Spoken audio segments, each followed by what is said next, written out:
मेरे प्रिय भाई बहनों, आप सभी को जय मसीह की। आप सब कैसे हैं? प्रभु में आनंदित हैं। हालेलुया। सुबह की शुरुआत केवल सूरज की रोशनी से नहीं होती। सच्ची रोशनी तब आती है जब आत्मा परमेश्वर से जुड़ती है। आज एक बात दिल से सुन लो, जो प्रार्थना करता है वह हार नहीं मानता, क्योंकि जब एक व्यक्ति घुटनों पर झुकता है तो परमेश्वर स्वर्ग से खड़ा हो जाता है।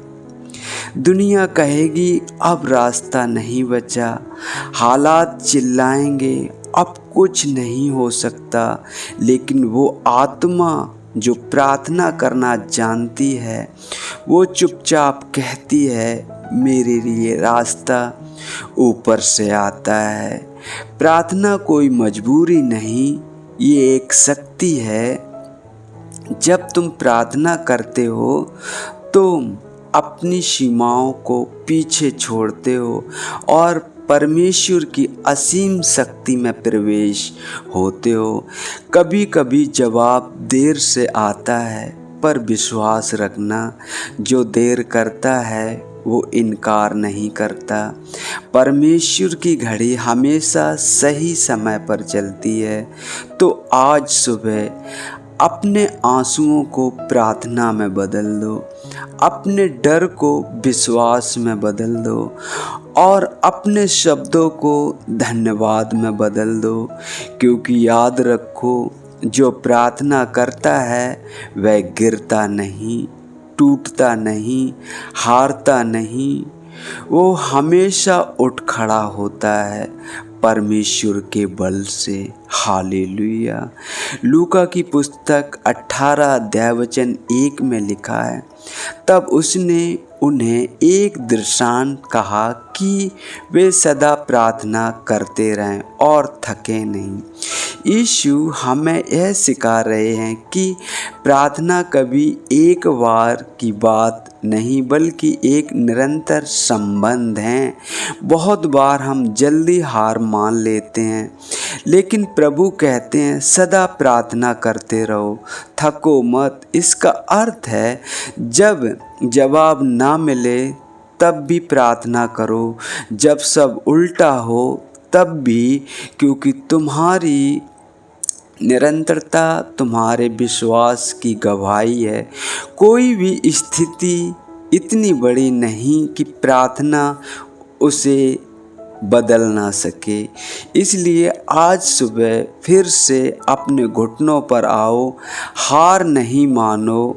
मेरे प्रिय भाई बहनों, यिर्मयाह 33:3, मुझे पुकार और मैं तुझे उत्तर दूंगा और मैं तुझको बड़ी और गुड़ बातें बताऊंगा जिन्हें तू नहीं जानता। परमेश्वर खुद कह रहा है, मुझे पुकारो, बस इंतजार कर हे कि हम उसके पास आए हैं। जब हम प्रार्थना में उसे पुकारते हैं वह केवल सुनता नहीं बल्कि जवाब भी देता है, और उसके उत्तर हमारी सोच से कहीं ऊपर होते हैं। बहुत बार हमारी समझ रुक जाती है, लेकिन प्रार्थना के जरिए परमेश्वर अपनी योजना प्रकट करता है। इसलिए आज प्रभु को पुकारो, वह तुम्हें नई दिशा, नई आशा देगा। हालेलुया। पहला थिस्सलुनीकियों 5 अध्याय वचन 17 में लिखा है, यह एक जीवन शैली, निरंतर प्रार्थना। इसका मतलब है यह नहीं कि हर समय घुटने पर बैठे रहो, बल्कि हर हाल में प्रभु से जुड़े रहो। चलो तो उसके साथ बोलो, उसके अनुसार। जब दिल दुखे तब प्रार्थना करो, जब खुश रहो तब धन्यवाद दो। यह निरंतरता तुम्हें संसार की हताशा से अलग करेगी। सुबह की प्रार्थना उस दिन की नींव है, और जब नींव प्रभु में हो तो कुछ भी तुम्हें गिरा नहीं सकता, कोई भी तुम्हें गिरा नहीं सकता। मत्ती की पुस्तक 21 अध्याय 22 में लिखा है, और जो कुछ तुम प्रार्थना में विश्वास के साथ मांगो वह तुम्हें मिल जाएगा। विश्वास की गई प्रार्थना कभी खाली नहीं जाती। कई बार हम प्रार्थना तो करते हैं लेकिन मन संदेह रखते हैं, लेकिन यीशु ने वादा किया, विश्वास से मांगो और तुम पाओगे। यह विश्वास उस बीज की तरह है जो जमीन पर बोया जाता है। वह तुरंत नहीं उगता लेकिन समय पर फल जरूर देता है। आज प्रभु के सामने आओ, विश्वास के साथ मांगो और फिर देखो कैसे चमत्कार होते हैं। Hallelujah, hallelujah. परमेश्वर आपको इन वचनों के द्वारा थामे, परमेश्वर आपको बल और हिम्मत दे, परमेश्वर आपका साहस बने, परमेश्वर आपका सहायक बने, परमेश्वर आपकी ढाल बने। जब आप कमज़ोर पड़ें परमेश्वर आपको थाम ले। हालेलुया। आइए हम छोटी सी प्रार्थना करते हैं। हालेलुया। मेरे पिता परमेश्वर, हम धन्यवाद करते हैं प्रभु, अपने आप को नम्र करते हैं, दीन करते हैं प्रभु, आते हैं आपके पवित्र चरणों में यीशु के नाम से। प्रभु जी, आपने मुझे रात भर संभाला पिता परमेश्वर, प्रभु अच्छी नींद दी पिता परमेश्वर, एक सुंदर सुबह दी पिता परमेश्वर। हर एक रोग, हर एक बीमारी से प्रभु आपने मुझे सुरक्षित रखा। प्रभु जी, हम आपका धन्यवाद करते हैं, आपकी बड़ाई, आपको महिमा देते हैं पिता परमेश्वर। प्रभु जी, आप महान हो पिता परमेश्वर, आप आदर के योग्य हो प्रभु, आप बड़ाई के योग्य हो।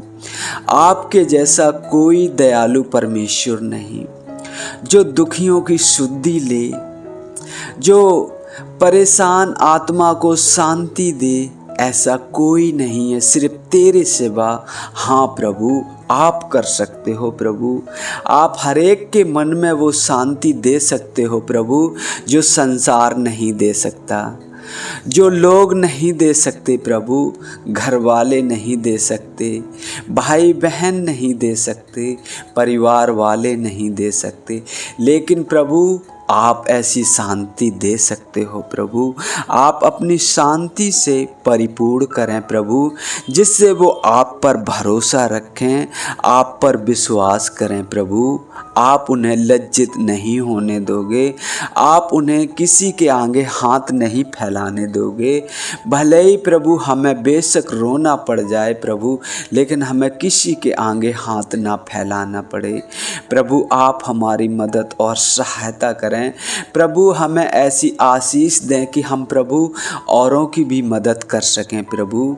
आप दयालु हैं, आप दया के सागर हैं प्रभु।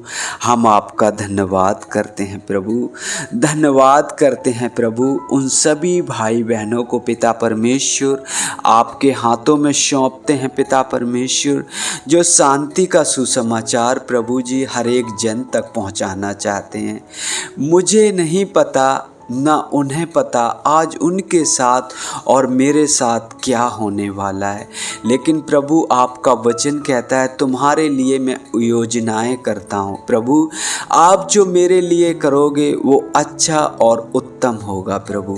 हम आपका धन्यवाद करते हैं प्रभु, धन्यवाद करते हैं। दिन के समय को प्रभु आपके हाथों में सौंपते हैं प्रभु, जैसे आपने हम सबको प्रभु अब तक संभाला है प्रभु, आगे भी हमें संभालना पिता परमेश्वर। हमें गिरने मत देना, जहां हम कमज़ोर पड़ें प्रभु आप हमारी मदद और सहायता करें प्रभु। हम आपका धन्यवाद करते और प्रभु हमें ऐसा हृदय और ऐसा मन दें पिता परमेश्वर कि हम किसी भी के ठेस का कारण ना बने, हम किसी को भी अपने बोल चाल से प्रभु शर्मिंदा ना करें प्रभु। हमें ऐसा हृदय और ऐसा प्यार देना पिता परमेश्वर, ऐसा हृदय और ऐसा मन देना कि प्रभु हम हर किसी के प्रति पिता परमेश्वर अपना प्रेम जाहिर कर सकें प्रभु जी, क्योंकि आपने मुझसे प्रेम किया है और आप मेरे पिता हैं, हम आपकी संतान हैं प्रभु। आपका असर मुझ में आने पाए पिता परमेश्वर। हम धन्यवाद करते प्रभु, सारी बातों में आदर महिमा आपको देते हैं, आपके नाम की बड़ाई करते हैं प्रभु। मांगते हैं आपसे यीशु के नाम से, आमीन आमीन।